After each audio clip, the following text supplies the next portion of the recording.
Et bonjour à tous, c'est Atchoum et bienvenue dans cet épisode bonus. Dans cet épisode, ça y est, je viens d'atteindre les 1000 abonnés, donc on va faire des invocations pour fêter ça.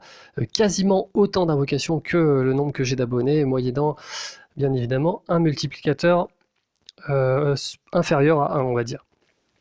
Euh, Sujet principal de la vidéo, ça va être de débriefer Clarissa. On va quand même pas trop se disperser. Et de regarder ce qu'il y a dans le portail d'Atlantis, faire des invocations Atlantis. Voilà, vous avez le programme de la vidéo. Donc, Clarissa. Alors, ce qui est bien, c'est qu'on a en plus Faiseur de Tombes dans le même portail que Clarissa, et on va voir qu'il y a énormément de similitudes entre les deux personnages, et donc on va pouvoir les comparer. Donc Clarissa, c'est un héros violet de classe paladin qui résiste au poison, et on va voir qu'en fait elle résiste à elle-même, ce qui est assez rigolo.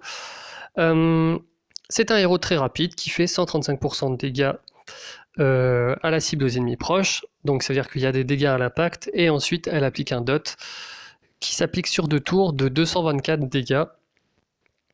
Dégâts supplémentaires contre les saints et un lien élémentaire de 30% de défense contre les compétences spéciales. Ça, il faut bien le garder à l'esprit. Donc, qu'est-ce que je pense de Clarissa? Vous avez été très nombreux d'ailleurs, les petits filous sur Line à me contacter, pour savoir en avance ce que je pensais de Clarissa. Alors que si vous regardez bien toutes mes vidéos, je pense pas avoir raté le débrief d'un seul héros du mois depuis le début de ma chaîne. Donc soyez un petit peu patient, hein, c'est incroyable ça quand même. Bon, il n'y a pas de problème hein, pour donner mon avis sur Line. Bref, Clarissa, donc pour moi, ça va être un héros. Alors, ce qui est marrant, c'est qu'elle a un peu le même genre de stats que Faiseur de Tombe, hein, on va regarder. Donc c'était quoi 733, 717, 712, 733, 712, 1367. Bizarrement, donc en fait, elle a des stats un petit peu supérieures, mais bon, pas grand chose. À noter que sa CS fait un peu moins de dégâts que celle du Faiseur de Tombe, mais que son lien élémentaire me paraît tout de même beaucoup plus utile. Donc, en gros, Clarissa, c'est un excellent héros qui va avoir la même pertinence que Faiseur de Tombe. On va revenir un petit peu plus en détail là-dessus, en débriefant le Faiseur de Tombe. Mais voilà, ça sera pour moi un héros qui sera tout aussi polyvalent que le Faiseur de Tombe, donc un excellent héros, voire un des top héros de la couleur violette.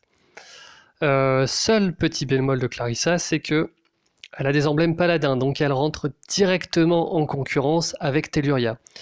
Donc pour faire rentrer Telluria et Clarissa dans la même défense, il va falloir se lever tôt, avoir beaucoup d'emblèmes pour pouvoir les mettre les deux à un niveau décent d'emblèmes. Donc c'est le seul bémol que je vois sur Clarissa, mais je pense que d'ici pas trop longtemps, là j'ai déjà vu des gens avoir deux héros de la même classe à un niveau. Alors j'ai déjà vu 20, mais bon, je pense que ça c'est vraiment des gros pay to win. Mais j'ai déjà vu 18, donc je pense que c'est possible. Je pense que. Voilà, donc je pense que d'ici quelques mois, en tout cas, elle pourra faire son apparition dans les défenses Telluria. Donc, alors, qu'est-ce qu'il y a en Atlantide? On va directement parler du Faiseur de Tombes.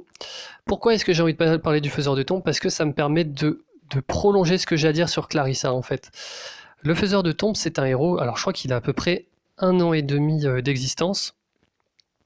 Et depuis 1 an et demi, il s'est adapté à toutes les méta. C'est-à-dire que quand il y avait tank Guenièvre, Faiseur de Tombe était le flanc gauche ou droit de Guenièvre selon où est-ce qu'on mettait le violet. Donc puisqu'en fait on mettait Guenièvre un flanc violet et souvent l'autre flanc c'était Faiseur de Tombe.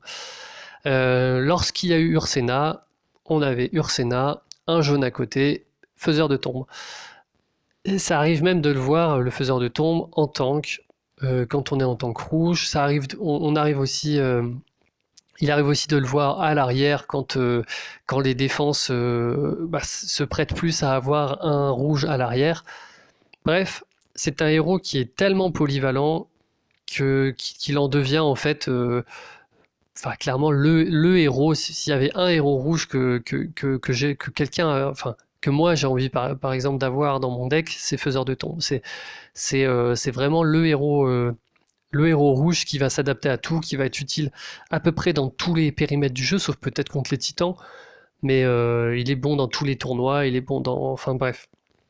Voilà, donc ceci étant dit, maintenant, je pense vraiment que Clarissa aura le même degré de pertinence en fait. Je pense que Clarissa, étant construite sur le même modèle que Faiseur de Tombe, elle va être capable de s'adapter à toutes les méta. Elle pourra, si Telluria un jour se fait nerf et que la méta Telluria disparaît, je pense que Clarissa pourra très bien être prioritaire sur les emblèmes paladins et mettre Telluria au second rang. Après, je pense qu'il va falloir... Enfin, il faudrait vraiment un sacré nerf pour que Telluria ne soit plus dans la méta, mais comme je le disais tout à l'heure, je pense que voilà, Clarissa pourra très bien s'adapter à la méta Telluria. Et en tout cas, en attendant, ça reste un héros de choix pour attaquer Telluria, puisque c'est un héros très rapide, et en plus de ça, son lien élémentaire est loin d'être anecdotique. Donc voilà, donc Faiseur de Tombe, excellent héros. Emblème barbare, c'est pas très contesté dans le jeu, c'est aussi ce qui fait la force de Faiseur de Tombe, même si ce sont des emblèmes qui ne sont pas très utiles, je trouve, d'un point de vue du talent, du talent qui est enfin, pardon, je suis en train de bugger. Le talent associé à la classe des barbares n'est pas très utile, le saignement, mais ça reste du coup une classe gratuite où on peut avoir un héros aussi fort que Faiseur de Tombe à emblémer. Il rentre tout de même en concurrence avec Kageburado, mais je pense qu'entre les deux, dans 95% des cas, il sera plus intéressant d'emblémer Faiseur de Tombe que Kageburado. Simplement parce que Kageburado est interchangeable avec des héros comme Sechat, maintenant Clarissa, et autres. Et autres, ouais d'ailleurs, pas beaucoup d'autres non plus. Mais voilà, je pense que les emblèmes barbares resteront toujours prioritaires sur Faiseur de Tombe, et le héros s'adaptera toujours à n'importe quelle méta, et sera... et aussi, il est fort contre Telluria d'ailleurs, hein. Donc voilà. Donc un héros que j'ai envie d'avoir. On a Kageburado, donc Kageburado c'est quand même un héros qui est beaucoup plus efficace en attaque qu'en défense. Alors moi j'aime bien quand il est en défense dans les défenses Telluria, parce qu'il cogne vraiment très très lourd. Le seul petit bémol de Kageburado, c'est que dans une défense, vu qu'il est dirigé par une intelligence artificielle, et ben, il peut se retrouver dans le cas où il ne fait que 225% de dégâts à une cible. Et du coup, en gros, il ne va pas... Par exemple, une mère Noël qui est en dessous de 50% HP, il ne va pas l'achever. Alors que une Ariel sans emblème qui est à 100% HP, il peut quasiment la tuer. On va dire que si elle a 80% HP, il la tue. Donc ce qui est extrêmement puissant comme pouvoir, hein, en très rapide. Donc voilà, moi c'est aussi un héros que j'adore, que j'aimerais beaucoup avoir. Ensuite on a Randvir. Randvir c'est un peu un Wukong amélioré, donc je l'aime bien parce qu'il est amélioré, mais je l'aime pas trop parce que c'est un Wukong. J'aime pas trop le facteur aléatoire quand on frappe les titans. Je me rends de plus en plus compte que sur les titans de haut niveau, on a besoin d'avoir des héros qui ne font pas de ratés, parce qu'on a envie d'assommer le titan, tout simplement, parce qu'une attaque du titan, ça peut être égal à un mort. Donc voilà, c'est le genre de héros, je peux pas ne pas l'aimer. Très clairement, je peux pas ne dire que c'est un héros nul, parce que ce sera... Et tout comme Wukong, hein, ce sont des héros qui sont bons. Mais par contre, je préférerais toujours avoir Mickey ou Tarlac. Après, je cracherai pas dessus si je l'ai. Ensuite, on a Atomos, que j'ai déjà débriefé pas mal de fois. Atomos, je ne suis pas fan du tout. Bon, il est barbare, autant dire qu'on lui donnera jamais d'emblème barbare, sauf si on est sûr de ne pas avoir des héros comme Kageburado ou Faiseur de Tombe. Mais c'est clair qu'il ne sera pas prioritaire sur les emblèmes barbares. Le problème du personnage, c'est qu'il est lent. Ses dégâts sont pas si forts que ça, même quand les cibles en face ont beaucoup de mana. je trouve que les dégâts sont pas si dingues que ça. Euh, il ressuscite, mais par exemple, on peut le comparer à Tyr. Bon, c'est pas la même couleur, etc. Mais Tyr qui ressuscite, c'est beaucoup plus énervant parce que le personnage a une classe de combattant, donc il peut déjà ressusciter par là. Et en plus de ça, il est rapide. Donc, euh, donc en fait, on se retrouve plus souvent bloqué avec un Tyr qui ressuscite qu'avec un Atomos qui ressuscite. Seule très grande utilité d'Atomos, c'est pour les tournois raids d'attaque de ruée, où là, ça devient une plaie sans nom. Et là, il fait beaucoup de dégâts. Là, là sa résurrection est extrêmement efficace. Mais c'est un peu le seul usage que j'ai du héros. Donc pour moi, dans ce portail, j'aimerais bien avoir Kageborado, faiseur de tombe. Pourquoi pas Randvir, ça me permettrait de mettre un peu Wukong au placard. Un petit Arlak me ferait plaisir.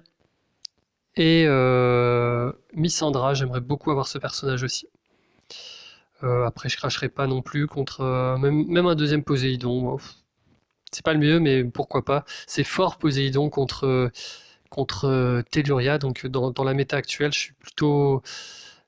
finalement, je veux bien l'avoir. Mitsuko, j'aimerais aussi beaucoup l'avoir. Et une deuxième Ariel, au final, ouais, dans la dernière vidéo d'Atlantis où j'avais calculé un peu les probabilités, etc., je disais qu'une deuxième Ariel, ça m'intéressait pas. Là, maintenant, vu toutes les défenses Telluria qu'on a à se farcir, on a besoin de soigneurs efficaces et Ariel, clairement, en fait partie. Donc, même une deuxième Ariel, je cracherai pas dessus. Donc. Donc là, on a 457 pièces Atlantes, donc 4 invocations, plus une fois 10, plus éventuellement 350 gemmes, mais je préférerais pas, j'aime pas la chose 350 gemmes comme ça. On verra. On verra, ça dépend comment je me fais embarquer ou pas par la folie invocatrice. Ah oui, et j'ai oublié, hein, Clarissa, j'aimerais aussi beaucoup l'avoir. Voilà. Bon allez, on commence, on s'y met, let's go. Ok, gâteau.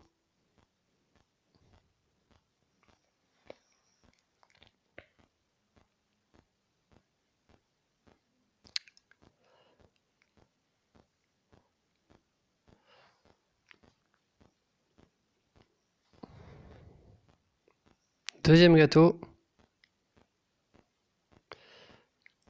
Bon, j'attends bien le bout de l'invocation pour avoir, au cas où le tirage bonus arrive. Ça change strictement rien. Allez, on est parti pour la x10. Let's go.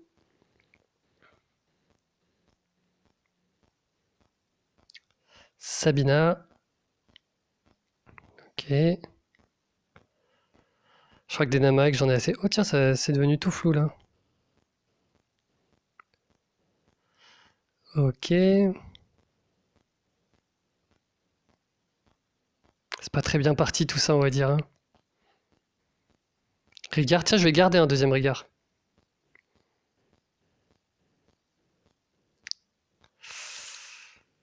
Oh là là, j'ai rien eu. Bon, j'ai eu un deuxième Rigard. Je vais le garder parce que, ouais, je pense que dans certaines équipes contre Telluria, ça peut être utile, donc je vais garder ça. Bon, bah, très déçu. Bon, je vais peut-être quand même faire une petite invocation à 350 gemmes, histoire de pas rester. Enfin, d'être sûr que je peux vraiment pas avoir que le faiseur de tombe, quoi. Euh, ah, c'était obligé que ça finisse comme ça, de toute façon. Aïe, aïe, aïe. Et pas de tirage bonus. Bon, ben, c'est tout pour cette fois-ci. Dommage. Ah bah en plus le jeu, ça a fait bugger le jeu tellement. Ouais, je pense que le jeu a la raison de bugger. Je crois qu'il y a eu un problème sur mes invocations là. Est-ce qu'on peut les refaire? Non, on peut pas les refaire. Ah bah mince. Non, on peut pas les refaire apparemment. Ils m'ont pas redonné mes gemmes. Bon bah c'est pas grave. On va finir la vidéo là-dessus. Merci beaucoup beaucoup à tous pour vos abonnements. 1000 abonnés, ça me fait extrêmement plaisir. J'aurais aimé pouvoir faire 1000 invocations, mais ça va me coûter un poil trop cher. Donc voilà, je sais pas trop quoi dire de plus. Si, Si vous voulez me voir en live demain soir sur la chaîne de PokerRaf, donc FR Empire and Puzzle, euh, moi-même et d'autres youtubeurs seront avec PokerRaf pour discuter à partir de 21h. Donc soyez au rendez-vous. Ça va être sympa, je pense. En tout cas, on s'est déjà fait une petite conversation d'avant-propos avec eux ça promet, ça promet de jolis débats sur le jeu et aussi ça pourra vous permettre de poser en live vos questions et qu'on y réponde, d'avoir directement peut-être plusieurs avis sur une même question. Voilà les amis, allez, à bientôt, ciao.